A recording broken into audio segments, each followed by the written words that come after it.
Hello everyone. I'm really sorry that I can't be with you today in person.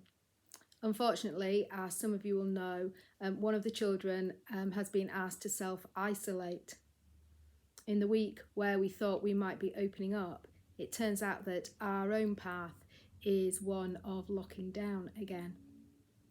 And over these last months, I think we've all had that experience of feeling like we're on a path and we think we're going in one direction and suddenly things change. It reminds me of a journey that I made last week.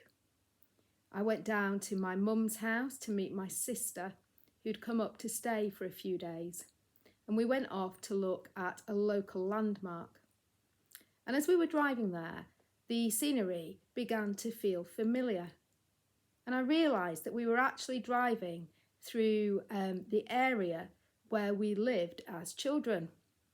Hadn't been back there for a number of years, and I think for my sister it was even longer.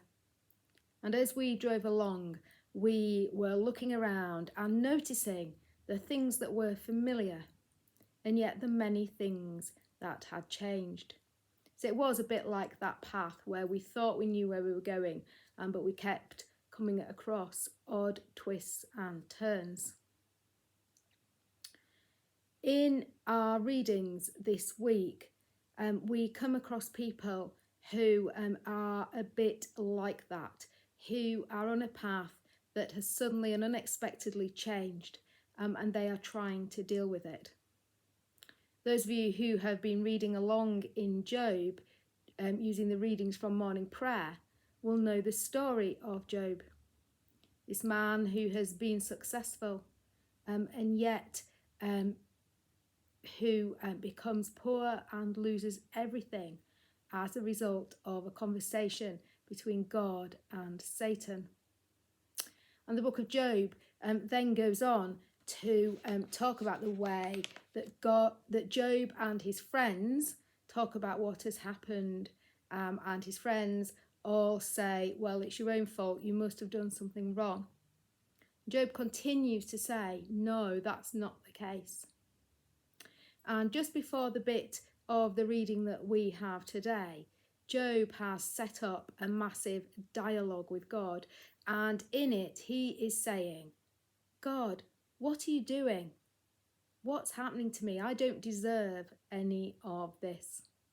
And he's desperately trying to work out what is happening, what's going on with his path.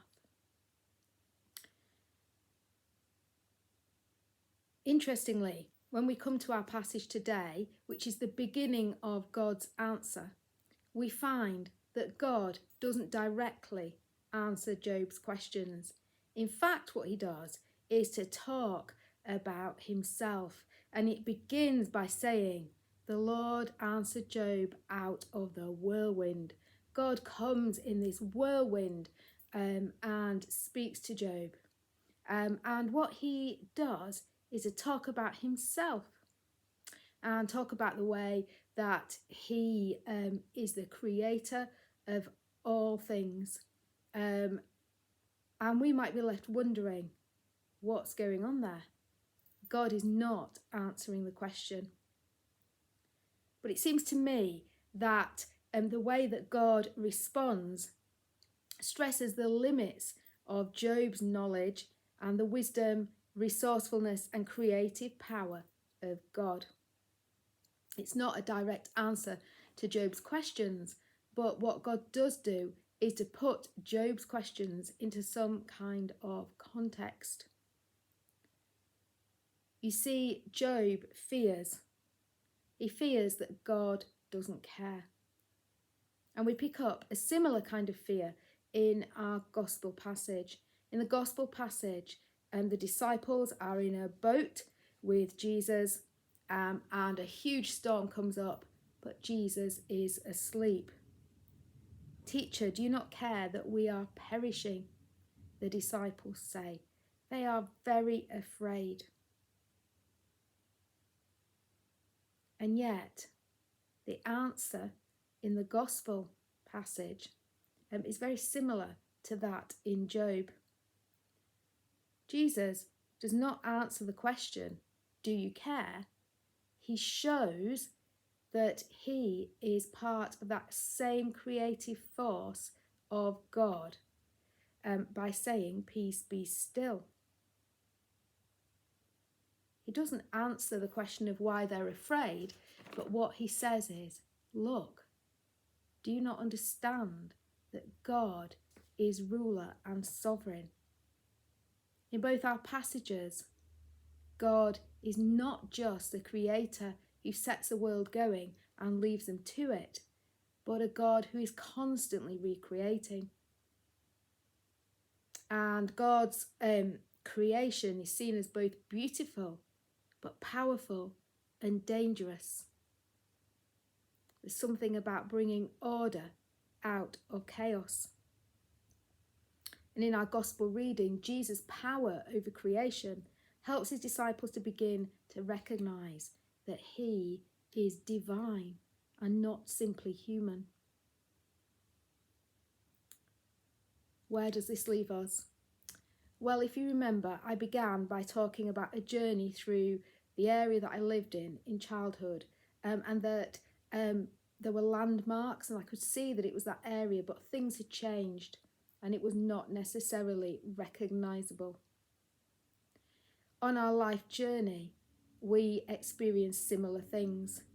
We don't always know where our path is, and certainly at these times, our path often seems to change at the last minute. And that can lead us to believe that God doesn't care. We can fear that God is not with us. And yet, our passages, I think, encourage us.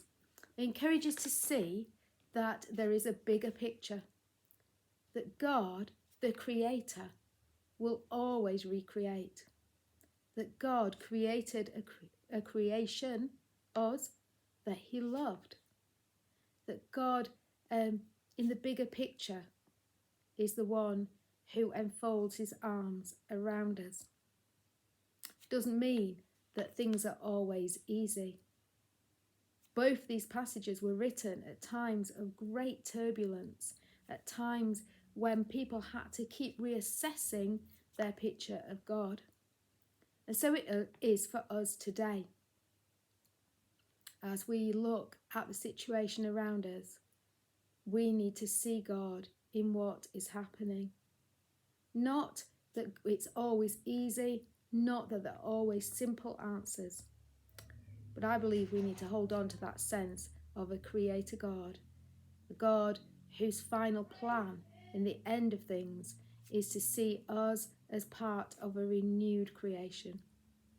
So take heart, keep on recognising the landmarks, and we will recognise, I think, in the end, the bigger picture. Amen.